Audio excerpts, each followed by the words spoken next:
plane is gobbling up 250 feet of runway every second.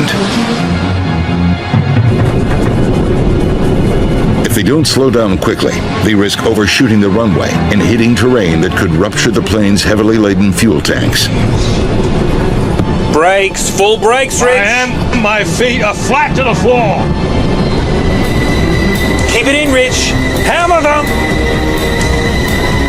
Finally, after a grueling 2-hour ordeal, QF-32 comes to a stop on the same runway it took off from, with less than 500 feet to spare.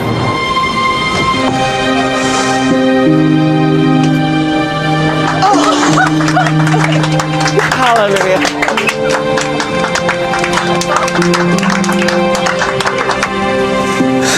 Beautiful. Oh.